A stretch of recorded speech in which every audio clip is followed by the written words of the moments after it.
आज के इस वीडियो में आप सभी का अभिवादन। आज के वीडियो में मैं आपको स्वर संधि का जो पांचवा रूप है, जो पांचवा भेद है, उसके बारे में बताऊंगी, जो है अयादी संधि। मैं आपको संधि के बारे में बता चुकी हूँ, संधि क्या होती है। संधि के तीनों प्रकार मैंने आपको बताए हैं, उनमें से हम स्वर संधि के इन 4 प्रकारों के बारे में समझ चुके हैं। मैं आपको आज थोड़ा ये कह सकते हैं कि जो आपकी कंपटीशन एग्जाम्स में जिस तरह से हमें समझने में आसानी हो और एक छोटी सी ट्रिक की तरह हमें वो चीज़ें समझ में आ जाए, हम संधि को पहचान लें।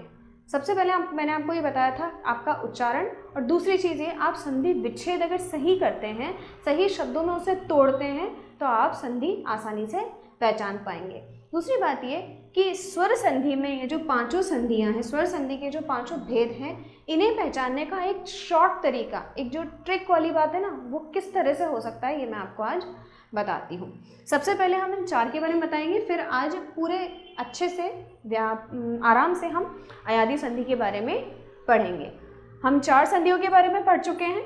सबसे पहले जो दीर्घ संधि है, अगर शॉर्ट में मैं कहूँ तो दीर्घ संधि को पहचानने का सबसे आसान तरीका ये है कि जो दोनों स्वर हैं, यानी कि जो स्वर मिल रहे हैं वो समान स्वर होने चाहिए। ठीक है, अगर 2 समान स्वर मिलकर दीर्घ हो जाते हैं, जैसे अ और आ मिलकर आ हो जाता है, या ई और ई मिलकर ई हो जाता है, तो वहाँ दीर्घ संधि होगी। ठीक है।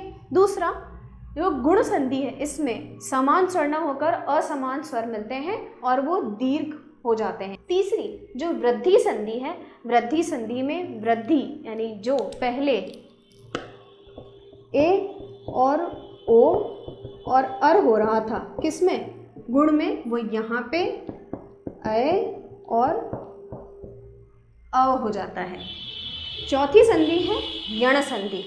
यहाँ हमने देखा था कि तीनों संधियों में, दीर्घ, गुण और वृद्धि संधि में 2 स्वर मिल रहे थे और स्वर में ही परिवर्तित हो रहे थे। ठीक है, लेकिन यहाँ यण संधि में, यण नाम ही इसीलिए रखा गया है कि यण संधि में 2 स्वर, चाहे वो समान हो असमान हो, वो मिलकर किस में परिवर्तित हो जाते हैं, व्यंजन में परिवर्तित हो जाते हैं, जिसके लिए मैंने आपको पिछले वीडियो में बताया था किस में परिवर्तित होते हैं, य, व और र के रूपों में।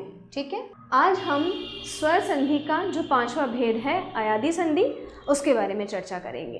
अयादी संधि के बारे में भी मैं आपको शॉर्ट ट्रिक बताऊंगी आपको समझाने की। वैसे तो जब मैं आपको पढ़ाऊंगी तब आपको वैसे ही समझ में आ जाएगा कि अयादी संधि इन सब संधियों से किस प्रकार से भिन्न है, क्योंकि इन सभी में जब 2 स्वर मिलते हैं तो एक वर्ण में परिवर्तित होते हैं, चाहे वो स्वर हो चाहे वो व्यंजन हो। हम सभी जानते हैं इन 3 में स्वर में परिवर्तन होता है, यानी कि जो परिवर्तित जो विकार आता है वो स्वर आता है, यहाँ पे व्यंजन में आता है, लेकिन वर्ण क्या है, एक ही वर्ण है। लेकिन यहाँ अयादी संधि में किस प्रकार परिवर्तित होगा, अ, आय, इस तरह का परिवर्तन होगा।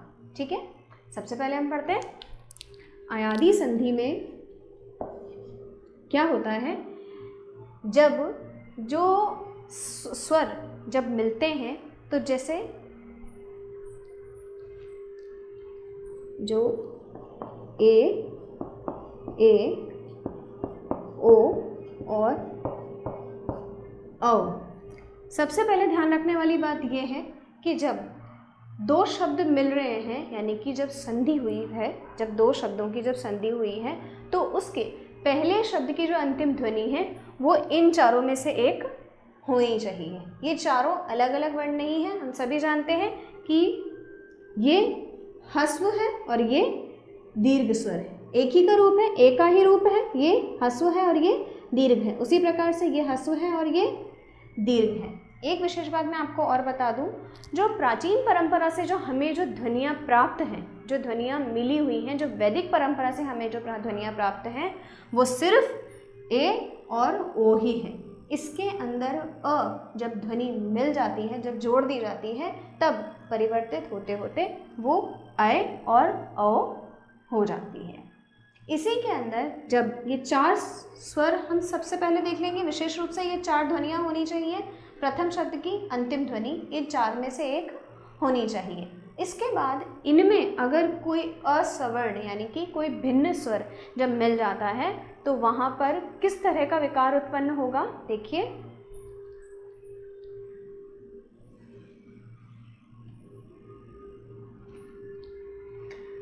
जब ए के साथ कोई ध्वनि मिलती है तो वहाँ हो जाएगा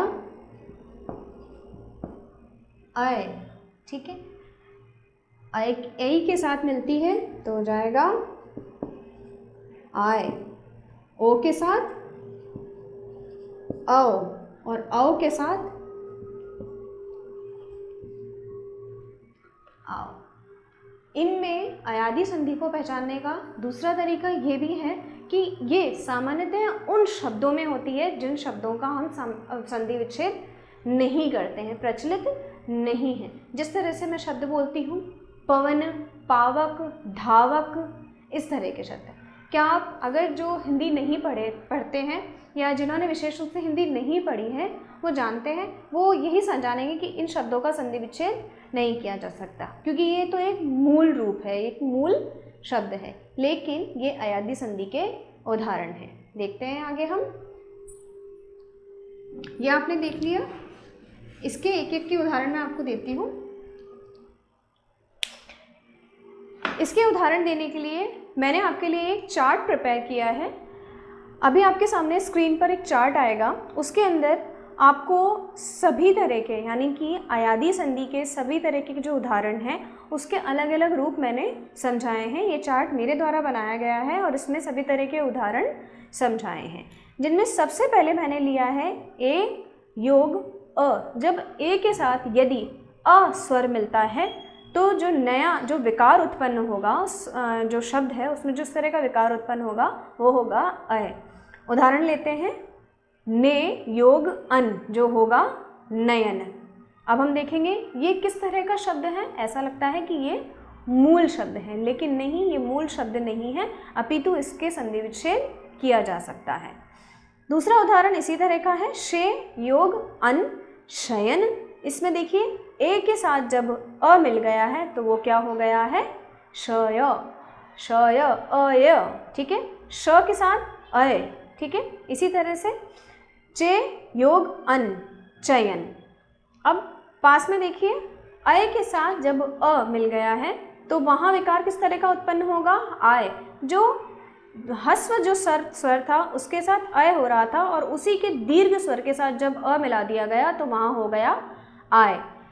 जैसे गे योग अन गायन, विधे योग अक विधायक, ने योग अक नायक, विनय योग अक विनायक। आपने इन जो शब्द हैं इनकी सामान्यतः पहले कभी संधि विच्छेद देखी नहीं होगी, लेकिन यदि अगर इस प्रकार के शब्द आते हैं, आपके प्रतियोगी परीक्षाओं में आते हैं, बहुत तरह से अयादी संधि के जो उदाहरण हैं वो अधिकतर आते हैं, क्योंकि इनके जो शब्द होते हैं वो बड़े अटपटे से होते हैं। अटपटे से मतलब है कि इनका सामान्यतः संधि विच्छेद करना प्रचलन में नहीं है, लोग नहीं जानते हैं कि इनका भी संधि विच्छेद हो सकता है। इसीलिए आपको इस तरह के शब्द दिए जाते हैं और आपसे कहा जाता है कि आप इनका संधि विच्छेद करिए या इनकी संधि पहचानिए। तो इनकी संधि पहचानने के तो तरीके मैंने आपको बता ही दिए कि जो प्रथम जो शब्द है उसकी जो अंतिम ध्वनि है वो क्या होनी चाहिए, ए और ओ का ह्रस्व या दीर्घ स्वर हो सकता है। और जो परिवर्तन आएगा, जो विकार आएगा, वो अय, आय, औ और आओ हो सकता है। अगला उदाहरण देखिए, अय के साथ यदि ई मिल जाता है तो क्या होगा, आई। जैसे ने योग इका नायिका, ने योग इका, ए मिल गया और ई मिल गया तो क्या हो गया, इका नायिका। आगे ओ योग इक तो नाविक। दूसरा पो योग इत्र पवित्र। अगला नीचे का उदाहरण देखिए आप, जो ओ के साथ में है, जो ओ का जो ह्रस्व स्वर है उसके साथ में अगर अ जोड़ दिया जाता है तो वो हो जाएगा अ, जैसा कि मैंने आपको यहाँ पे भी बताया था।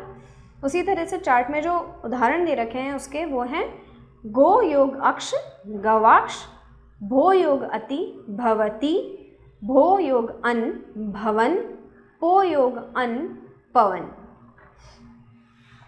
इसके साथ अगर ई, बड़ा ई जो हो अगर वो मिलता है तो हो जाएगा वी। देखेंगे गो योग ईश गविश, गविश कहा जाता है श्री कृष्ण को। औ योग ऊ, आवू हो जाएगा। देखिए अगर ऊ मिल जाता है ओ के साथ तो किस तरह का परिवर्तन आएगा, आवू। देखिए जैसे भव के साथ उक, भव योग उक हो जाएगा, भावुक। एक उदाहरण औ के साथ अ का देख लेते हैं, जो हो जाएगा आओ। इस तरह से पौ योग अक, पावक, धो योग अक, धावक, नौ योग इक, नाविक। इसी तरह के और बहुत सारे उदाहरण हैं जो आपको देखने को मिलते हैं। जब आप एग्जाम्स में देखते हैं तो बहुत सारे ऐसे शब्द आते हैं आपके सामने कि आप ये कंफ्यूज हो जाते हैं कि इसकी संधि विच्छेद या तो नहीं हो सकता है या फिर हमें पहचान में नहीं आ रहा है। ऐसे अगर शब्द होंगे तो वो अधिकतर अयादी संधि के ही उदाहरण होते हैं, लेकिन इसके लिए आपको उसका सही संधि विच्छेद करना आना चाहिए। जिस तरह से मैंने आपको जो शब्द दिए, जो उदाहरण दिए, वो सभी अयादी संधि के उदाहरण थे। इनमें एक बात हमें यह सबसे पहली बात तो ये देखने वाली है कि जो प्रथम ध्वनि है वो क्या होनी चाहिए, ए, ऐ, ओ और औ। इसके साथ में कोई दूसरा स्वर यानी कि असवर्ण स्वर होना चाहिए जिसमें उसके अनुसार परिवर्तित होता है, जैसे ऐ, आय, औ, आओ। इसमें हमने देखा अगर ऊ हो जाता है तो आवू, ठीक है। इक्का अगर ई हो जाता है तो इक्का, ठीक है, यिका हो जाएगा, ठीक है ना। इसी तरह के अगर जो असमान स्वर आ जाते हैं यानी कि जब भिन्न स्वर आ जाता है तो उस स्वर के अनुसार परिवर्तन हो जाता है। सामान्यतः यही होते हैं, ये 4 ही होते हैं, लेकिन ये 2 उदाहरण भी मैंने आपको और दिए हैं। ये अयादी संधि को पहचानने की नियम है। चारों संधि पहले मैं बता चुकी हूँ आपको, आज मैंने आपको अयादी संधि भी बता दी है और उसके उदाहरण भी स्पष्ट कर दिए हैं। समझाने की कोई ज़रूरत ही नहीं है अब तो आपको कि आप कोई भी स्वर संधि तो सामान्यतः कहीं पर भी पहचान सकते हैं। बस आप ये प्रयास करिए कि आपको संधि विच्छेद सही से करना आना चाहिए। अगर आप संधि विच्छेद सही कर लेते हैं, आपको उपसर्ग अच्छे से समझ में आ गए हैं, आपने मूल शब्द सही लिखा है और उसका जो विकार उत्पन्न हुआ है अगर आप उसे सही तरीके से पहचान लेते हैं तो आप स्वर संधि को आसानी से पहचान सकते हैं। आज का मेरा वीडियो देखने के लिए आपका धन्यवाद।